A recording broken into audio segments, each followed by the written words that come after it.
Assalamualaikum warahmatullahi wabarakatuh. Di dalam sebuah kitab Hilyatul Auliya dikisahkan bahwa Abdullah bin Barak menceritakan dari Bakar bin Abdullah. Ia berkata bahwa ia mendengar Wahan bin Munabbih berkata, ada seorang ahli ibadah lewat di hadapan ahli ibadah yang lain. Ia pun berkata, apa yang terjadi padamu? Dijawablah, aku begitu takjub pada si fulan. Ia sungguh-sungguh rajin ibadah sampai-sampai ia meninggalkan dunianya.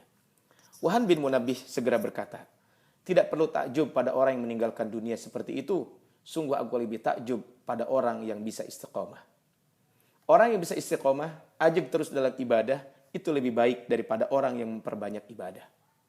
Ingatlah, bisa terus istiqomah itu merupakan karomah seorang wali Allah Subhanahu wa taala yang begitu luar biasa.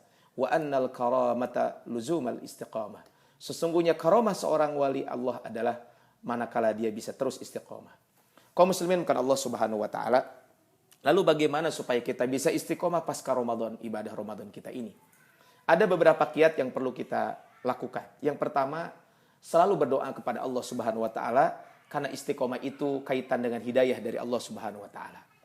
Makanya Rasulullah SAW mengajarkan doa kepada kita, ya muqallibal qulub, tsabbit qalbi ala dinik. Wahai zat yang maha membolak-balikan hati, teguhkanlah hatiku di atas agamamu. Di dalam Al-Quran juga diajarkan sebuah doa, Rabbana la tuzigh qulubana ba'da idh hadaitana wa hab lana min ladunka rahmah innaka antal wahhab. Di dalam surat Al-Imran ayat ke-8, dan doa ini patut terus kita baca. Yang kedua, kaum muslimin bukan Allah Subhanahu wa taala, supaya kita bisa istiqomah, berusaha menjaga keikhlasan dalam ibadah. Amal yang dilakukan ikhlas karena Allah itulah yang diperintahkan sebagaimana disebutkan di dalam surat Al-Bayyinah ayat ke-5, wa ma umiru illa liya'budullaha mukhlishina lahuddin. Dari sahabat Abu Hurairah radhiyallahu anhu, Nabi SAW pernah bersabda, qala Allah tabaraka wa ta'ala, Allah Subhanahu wa taala berfirman, ana aghnas syuraka'i an syirki, aku sama sekali tidak butuh pada sekutu dalam perbuatan syirik. Man amila amalan, barang siapa yang menyekutukan, barang siapa yang melaksanakan satu amalan, asyraka fihi ma'i, dia menyekutukan aku ghairi dengan selain aku, taraktuhu wa syirkuh, maka aku akan meninggalkannya. Maksudnya tidak menerima amalnya dan perbuatan syirik tersebut dia tinggalkan. Makanya ada salah seorang ulama pernah mengatakan, ma la yakunu lahu la yanfa'u wa la yadum. Segala sesuatu yang dilakukan tidak didasarkan ikhlas karena Allah, pasti tidak bermanfaat dan tidak akan kekal. Maka nalillahi yabqa. Segala sesuatu yang didasarkan ikhlas karena Allah pasti akan langgeng. Yang ketiga, kita merutinkan amal walaupun sedikit. Rasul menyampaikan dalam sebuah hadis riwayat Imam Bukhari dan Imam Muslim dari Sayyidah Aisyah radhiyallahu anha, ahabbul a'mali ilallah, amalan yang paling dicintai oleh Allah Subhanahu wa taala adalah adwamuha wa in qalla, amalan yang kontinu walaupun itu sedikit. Maksudnya adalah bahwa seseorang dituntut untuk konsekuen dalam menjalankan syariat atau dalam beramal dan tidak putus di tengah jalan. Karena konsekuen dalam beramal lebih dicintai oleh Allah daripada amalan yang hanya sesekali dilakukan. Yang keempat, kaum muslimin bukan Allah Subhanahu wa taala, tentu kita sering muhasabah, rajin introspeksi diri.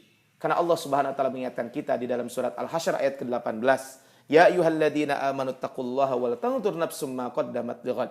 Wahai orang-orang beriman, bertakwalah kalian kepada Allah dan hendaklah setiap diri memperhatikan apa yang telah diperbuatnya untuk hari esok, yaitu hari akhirat.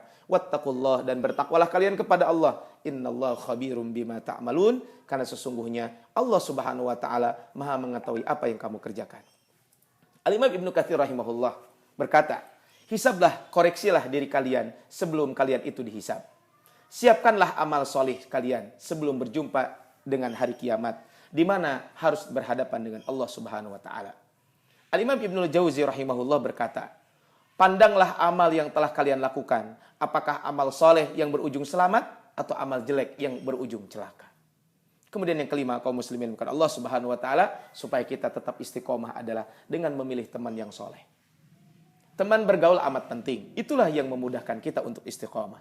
Karena di dalam surat Al-Kahfi ayat ke-28 disebutkan, wasbir nafsaka, dan bersabarlah kamu, ma'alladzina yad'una rabbahum, bersama orang-orang yang menyeru Tuhannya, bil ghadati wal ashiyyi, baik itu di pagi hari atau sore hari, yuriduna wajhah, dengan mengharap keridhaan Allah Subhanahu wa taala. Bahkan di dalam sebuah hadis yang diriwayatkan oleh Imam Bukhari dari sahabat Abu Musa al-Asy'ari, Rasul memberikan perumpamaan. Seorang yang duduk atau berteman dengan orang soleh, ibarat orang yang duduk atau berteman dengan pemilik minyak wangi. Tidak akan merugikan selama-lamanya. Engkau bisa membeli minyak wangi darinya atau minimal engkau mendapat baunya. Adapun ketika kita bergaul dengan orang-orang jelek, bagikan berteman dengan pandai besi.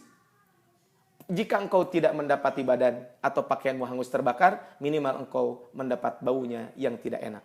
Sehingga betul kata Imam Ghazali, bersahabat dan bergaul dengan orang-orang yang pelit akan mengakibatkan kita tertular pelitnya. Sedangkan bersahabat dengan orang-orang zuhud membuat kita ikut zuhud dalam masalah dunia, karena memang asalnya seseorang akan mencontoh teman dekatnya. Betul ungkapan seseorang as-sahibu sahibun, yang namanya sahabat itu bisa menarik atau bisa mempengaruhi.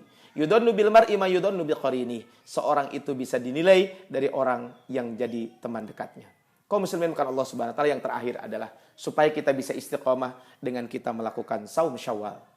Karena dengan melakukan saum Syawal berarti sebagai tanda diterimanya amal puasa Ramadan sebelumnya.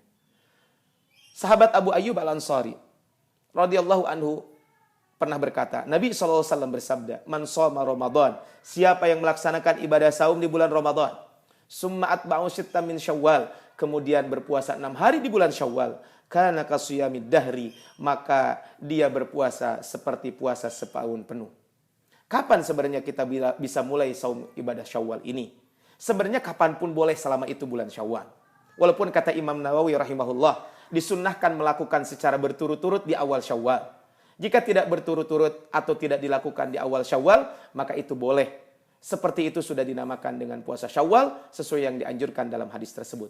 Tetapi tentu dilaksanakan di awal, yaitu tanggal 2. Mungkin sampai tanggal 7. Ini saya kira satu hal yang sangat penting. Apalagi mungkin bisa jadi kita buat gerakan saum Syawal. Tanggal 2 sampai tanggal 7 kita melaksanakan ibadah saum. Karena ketika kita melakukan kebaikan lebih cepat, tentu ini akan lebih baik.